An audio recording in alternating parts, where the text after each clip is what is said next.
main thing, what I wanted to talk about today was basically backseat, sitting in the backseat tournaments, and anybody fishing the U.S. Open coming up, you, my dad.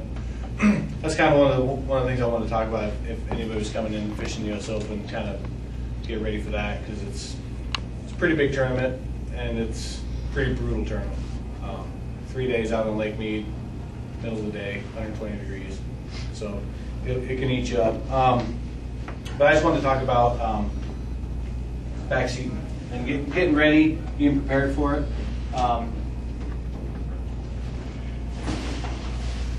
This is pretty much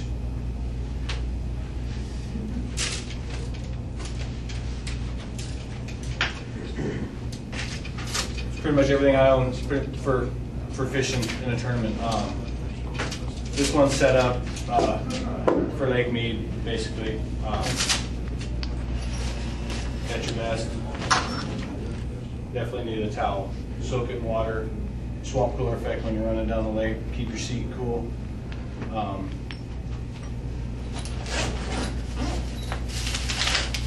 Drinks. Gatorade. Gatorade and water, half and half. Half Gatorade, half water. And then my food, basically just the power bar and some. Power bar makes it's a little jelly pack. That would be my lunch pack.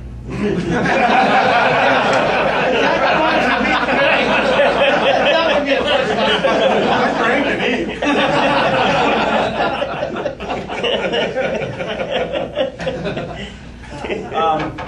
Fishing on the front of the boat, they can have 10 rods on the front and then probably another 10 in the rod locker.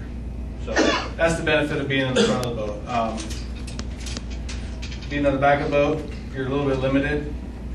So you got to have dual purpose setups.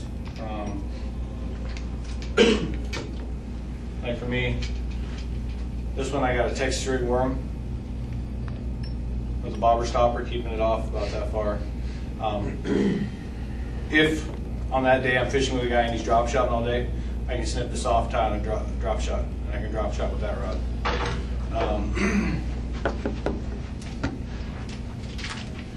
And as I talked about, you find that you can use, like with Rick Lund, uses 10 rods, all the same kind of rods for different techniques. This one, I'll throw a jig on. I can also tie on a heavier worm if I want.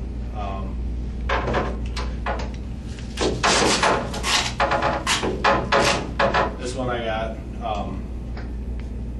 jerk bait, soft plastic jerk bait, skinny dipper. You can use the top water, dead stick it.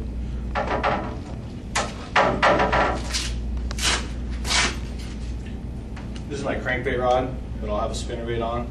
You can throw a crankbait on that also. So this is set up for what I would start the day off with. If I get with a guy and he's throwing crankbaits all day, obviously I'm going to snip my spinnerbait off and I'm going to start working crankbaits.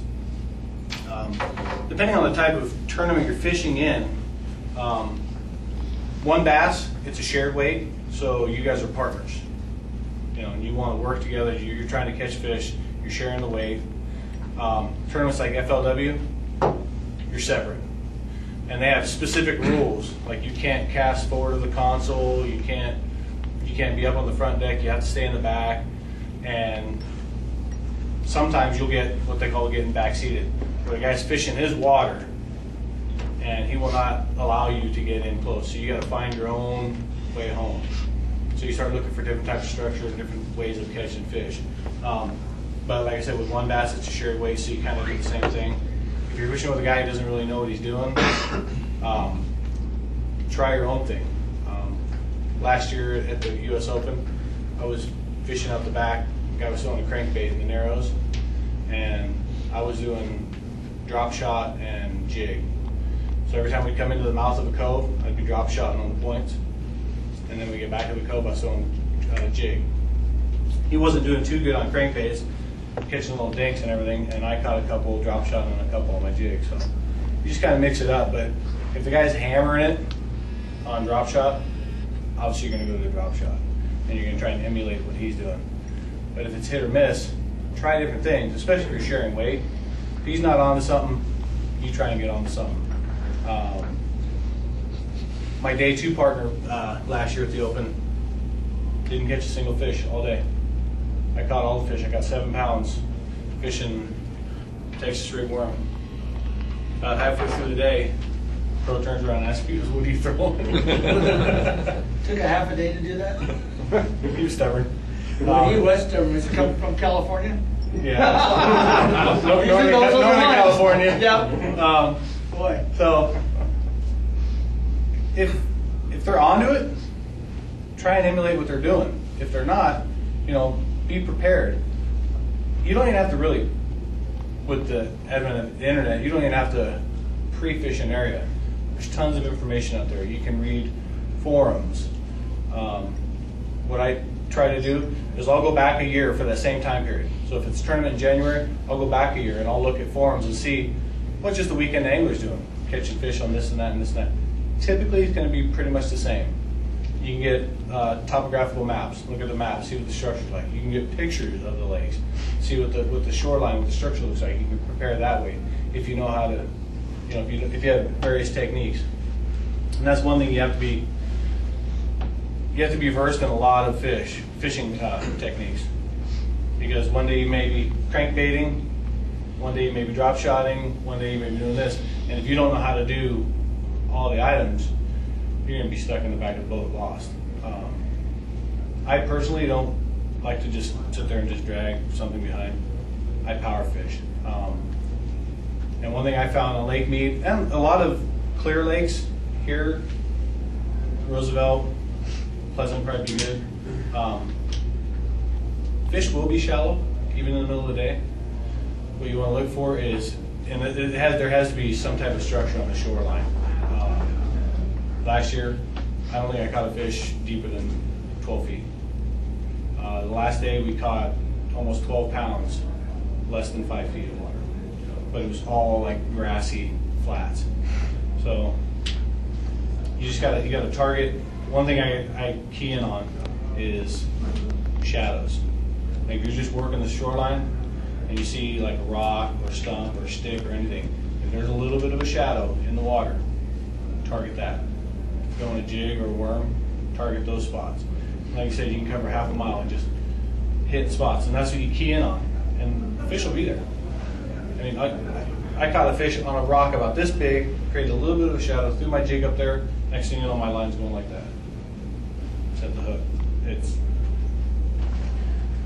That's what I do. I just try and focus in on what the structure is of the lake and be prepared for any technique you can use.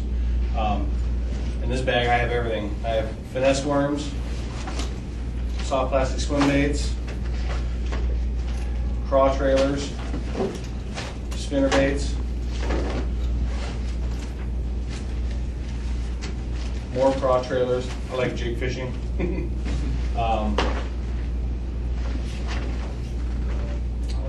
have more of these boxes with different colored crankbaits and different colored jigs and different things like that.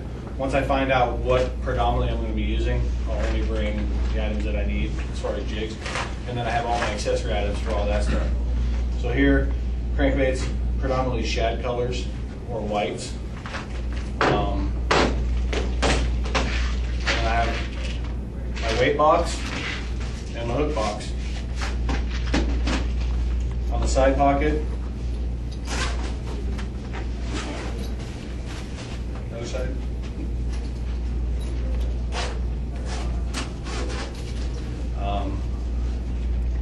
Especially if you're fishing like Lake Mead. Big brim hat with a big neck cover, protect yourself all day. Spare set of sunglasses in case you lose them. You don't want to be stuck out there in the middle of the day. I have everything: needleless pliers, split ring pliers, braid scissors, gear oil, sunscreen. I mean, everything you need for an entire day of fishing, no matter what you're going to be throwing. You can get in one bag, be ready to rock and roll. Just do the research, talk to people. if it's a shared weight format, talk to the boater the night before when you get pairings. Ask them, what are you doing? You know, and they'll, especially in the shared weight format, they're going to tell you, we're going to be drop shotting all day. We're going to be crankbaiting all day. We're going to be fishing jigs on shore. Other formats, they may not be so forthright with the information, but they'll kind of tell you, we're going to be doing crankbait, you know, and not go into any more detail than that. So you can be prepared for that. But also, be prepared to fish your own game. Be prepared to try different techniques and work the water. For me, I have a different viewpoint. Some people say, oh, you can go on there and you learn a lot from the pro, which you do. But I go in with the mindset that I've paid my money. You know, I want to win this thing. You know, I'm not there for a learning lesson. You know, I've learned a lot, and you'll pick up stuff, but it's not. I didn't pay $600 for a learning lesson. You know what I mean, I paid to bring home a check and catch some fish. So, going with that mindset, power fish, know your techniques, learn all the techniques: Carolina rig, drop shot, Texas rig, spinner baits, crankbaits, and get well versed in what the different rods do, and be able to switch them up and do different things. You know, crankbait or spinner bait, worm or drop shot.